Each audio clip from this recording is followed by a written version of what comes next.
Welcome to an all-new edition of Spark My Max's Business. In this series we call Let's Talk, we bring leading entrepreneurs to spark a conversation and go head-to-head with different perspectives on issues faced by Malaysian SMEs and how they can move into the next normal. So let's talk about the F&B industry, one of the mainstays of the SME sector. Joining me today, we have award-winning entrepreneur Bryan Loo, best known for making Tealive the top lifestyle tea brand in Southeast Asia. And on the other side of this proverbial coin is the man behind the burgers that took Malaysia by storm. Ladies and gentlemen, RenYi Chin, founder of myBurgerLab. Now that's not all. Here to put everything into context, we have Kevin Lee, head of the SME segment at Max's. Having dealt with thousands of local SMEs, Kevin is the expert on the ongoing challenges faced on ground and will be sharing his invaluable insights on this vital sector. Welcome, gentlemen. How's everyone doing? Good. Thank you.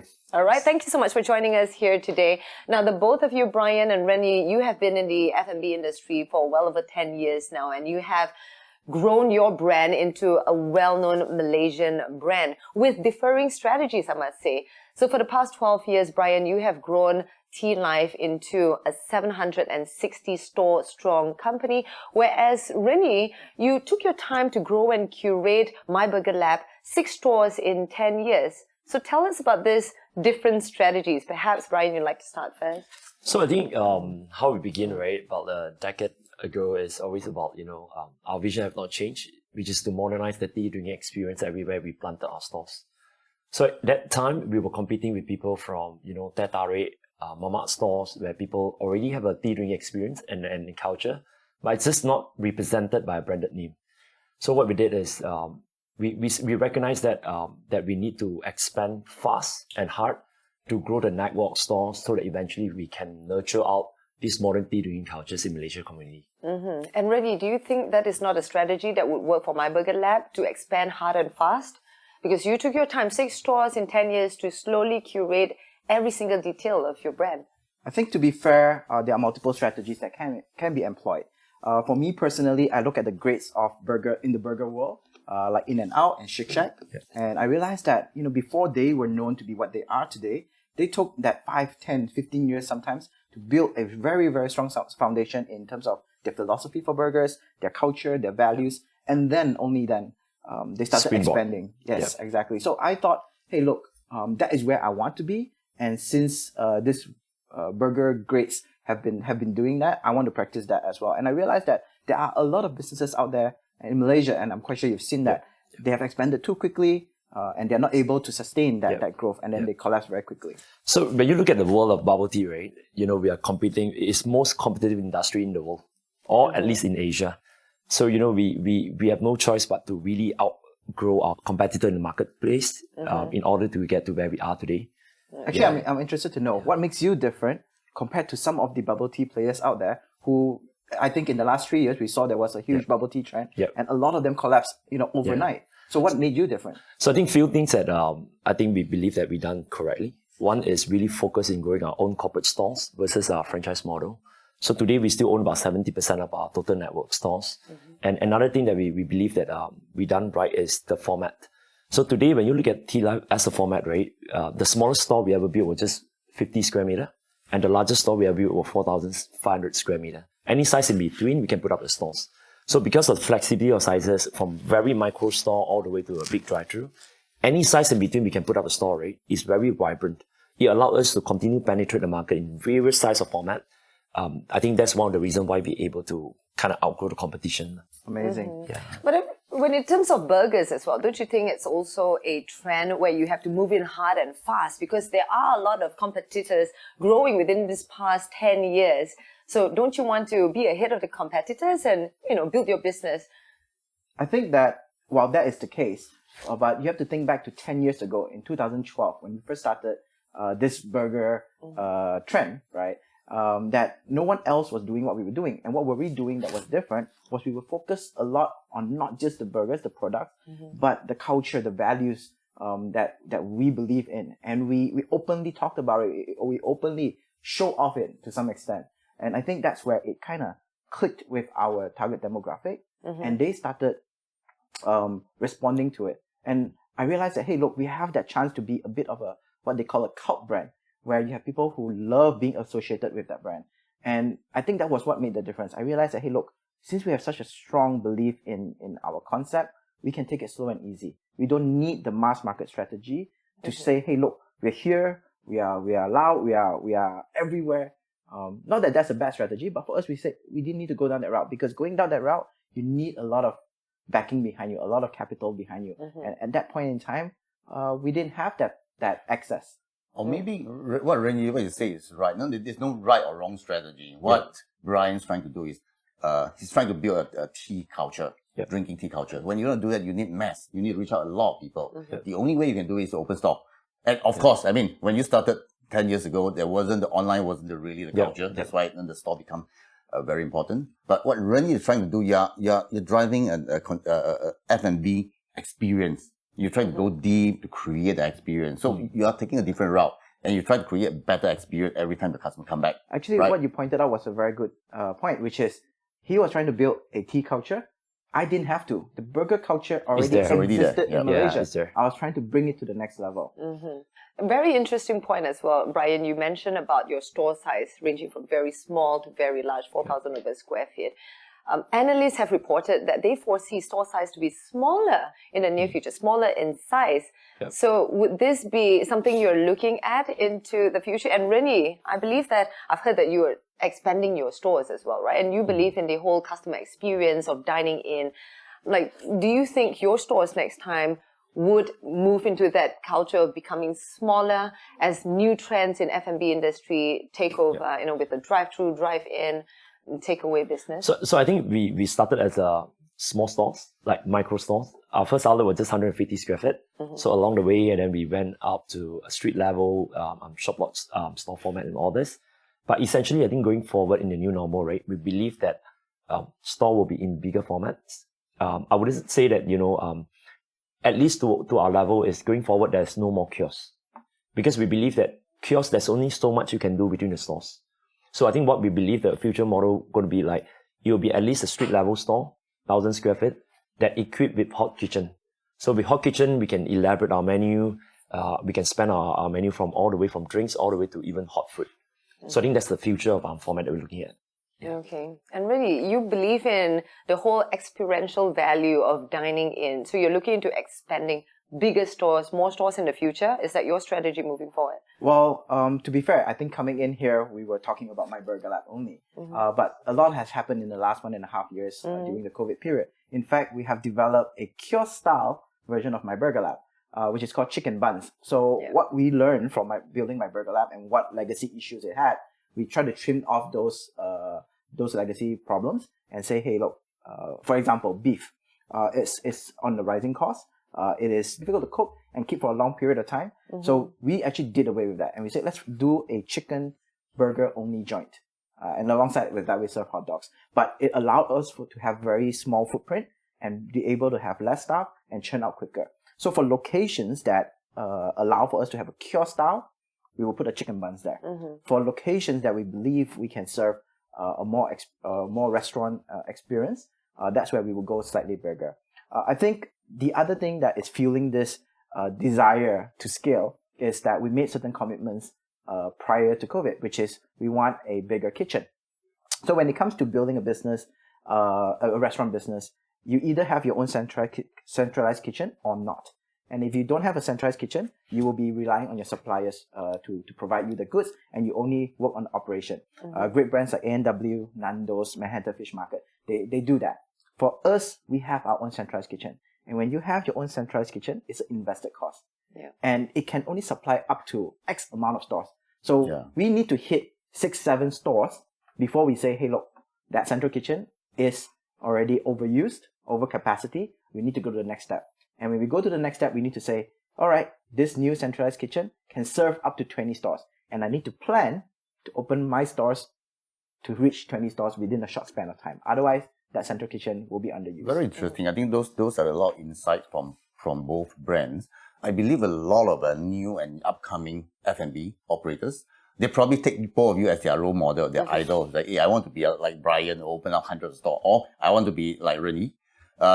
What I pick up from here, which we also what we heard a lot from SME is, when you try to expand your store in F&B, the most difficult thing is how do you keep your product, your experience, and your quality consistent. Exactly. I think that's probably one of the reasons why you see a lot of brands who started F&B to go very aggressive without, whether it's their service level or the quality of food, then customers are not getting that consistent experience. Yeah, the fundamental. So I think those are the very, very important advice for a lot of companies. Just to anchor on what RenYi say, right? So one opportunity why retailer can look at smaller format is because they could have already have their own CK, which is central kitchen. But for us, right, we doesn't have a central kitchen, right? What we believe is we can't go small format. We have to go big format. We gotta have our own hot kitchen. Most of the prep work has to be done in hot kitchen. So I think in the future, if we have opportunity to invest in our own CK, which is our central kitchens, then that's where we can slowly streamline and optimize our model to be smaller. Because everything can be par cooked or can be freshly cooked, blast freeze, delivered to store, heat up at store, blancher and all this. So I think that's the model how it evolved over the time. Would you also say that, when some of the analysts were saying that, in the future, the size will be smaller because last 2 years have changed a lot of consumption's behavior. So in the past, you just have to walk into the store, sit there, order your food, wait. That's why you need the capacity. Yep. But right now, digital enablement has taken over a lot of this work. You can actually order online, order mobile. You can just walk in and pick up your food. So that probably drive the assumption that, store doesn't need to be. Yeah. Maybe on that note, right, I think what we truly see in our current layout stores, right, is we actually reducing the sitting areas. Because we believe that in the future, 50% of our consumer came from digital experience, from delivery and all this. So we will need less and less sitting areas, but we actually enlarge our kitchen, which is our drink kitchens. So which means that current size for the kitchen will then be enlarged another 100 times, which is to become half of the store format will be then kitchen to equip more offering, but we actually using that space to reduce our sitting area. So I think that's how the future layout going to look like. So you believe that there will be a drop of dine-ins and perhaps other revenue streams that will supplement the F&B industry. What are the trends that we're looking at? So dine-in, takeaways, obviously, will be here to stay. But what are the future trends you're looking at? So I think delivery has been a big part of our life and even more evidence after COVID period. So I think today we're already looking at our transactions rate. 40% of them came from delivery. Whether is it through what kind of our different sort of aggregators or even our self-delivery. 40% of people today has not come to the store to buy our products, right? We believe that will stay and it could have increased more. So I think with more kitchen space, right, we can then offer food. We can elaborate our food menu and also maybe enlarge our drinks menu to all different sort of drinks. So I think that part of change will be very evident going forward. Actually, I want to jump into this. Seeing that the delivery model has some level of sustainability, but at the same time, I'm also hearing that there are a lot of people who found that once they invest into these cloud kitchens and dark kitchens, they have not find it to be as the critical mass. Yeah, right. So where do we find the balance? Should we be investing more into smaller space and no seating, or is there a new model that's coming up? Then the other part that I'm also very curious with is as there are more and more demand for delivery product. Has your company thought about the sustainability when it comes to packaging, when it comes to extra waste that we produce? And of course, the business model changes. For every delivery order that we have to make, it actually costs us more to serve that delivery order. And you can't sell it in the same price. So there's so many questions that arise from just this one new delivery model that everyone's talking about. So just going back to what RenYi brought up, right? So I think what we foresee a future business, right? You cannot just rely on just delivery. It doesn't have enough critical mass as well. Because just imagine your store is only 40% of consumer, right? It doesn't give you the critical mass. You still gotta have a legit business model where you cater for takeaway, dine-in, and delivery on top. So I think that's where it make up to be 100% of the customer base. So I think going back to what RenYi said, packaging will be the definite issues going forward. There will be more and more different sort of packaging to keep the food warm or cold, to keep to cold, or keep the food like as fresh as it could. So there will be a lot more innovation going into packaging. But I think we're also seeing that there was a lot of uplift or a rise of all these sustainable packaging methods that people are now using it. So I think we see that is also another new business model That's right. that's going to appear in the future. There are also trends that people are talking about in terms of cloud kitchen, not just drive-in anymore, drive-throughs as well, or malls that are revamping their design so that, cars can just park right in front of the shop and, they can just dine in their cars as well. So are this something that you're looking at as well? So I think what we truly learned from the industrial leader, people like McDonald's and all this in global scale, right? So I think they renewed their visions to become the leading omni-channel F&B operators. So what that means, right, is because that they feel the future forward customer will be very different buying experience. People will then buy from apps, direct to consumer applications. People will walk to your store and buy, take away, or people will just choose to be lazy at home and deliver it to them, right? So the omni-channel experience is going to be the future, which means that you got to have a touch point across all different sort of digital experience. So what we believe is, in order to lead the industry, you have to be at forefront in terms of creating or adopting to digital experience. From scan to order, virtual drive-in, virtual drive-through, all the way to direct consumer application, all aggregators, all sort of platform that has to be catered for all sort of different lifestyle consumer going forward. So as you said, the mall is also upgrading to have a virtual drive-in. Not just we also upgrading our assets that, 200 shop lot that we have today also have a virtual drive-in format to allow people to get lazy at car. So people just drive at the designated locations, the car park right in front of stores, right? They can scan to order and our staff just deliver the product next to their window. So that would be the future. The future is going to be lazy. I don't think it's lazy. I think it's convenient. Convenient, and we're also running out of time because, we're living a very busy and hectic schedule each day. So it's all about convenience, I must say. And technological advancements play a major role, I think, in the F&B industry moving forward. Definitely. I think what Bryan said is correct. That all F&B operator will need to start to think about, the new lifestyle of any consumer. Because, see, we have gone through the last 2 years and our habits have changed from in the past, we are not sure about food delivery, we are not sure about quality, and even restaurant operator or F&B operator were not kind of skeptical.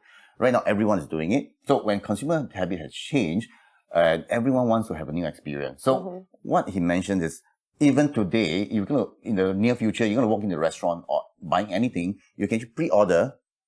When you're there, your food is ready. So this will solve a lot of F&B operators' headache. One of the big headache is the human resource cost. Because labor cost is going to be very, very expensive. And labor shortage is going to be a big concern for all F&B operators. It already is. They already. So we have started to see, even recently I've seen some mama having that robot to deliver food. So this thing is happening everywhere. So using QR code, table, contactless ordering, it secure the payment, you don't touch the cash. All this digital enablement are going to change how F&B is going And to be fair, I think we're still in the very early stages of seeing that technology being introduced. And there are so many different offerings of solutions. And I think it's great.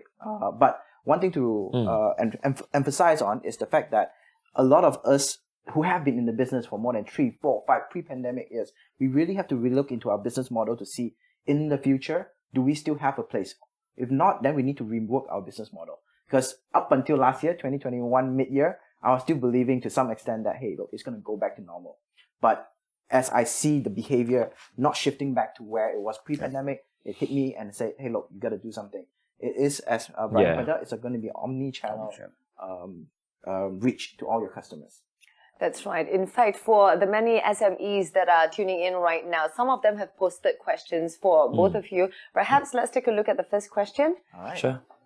Hey guys, I'm Nelson Liu, the CEO of Vanilla Crepe, the largest mini crepe chain in Malaysia, and I've got a question for Bryan Loo.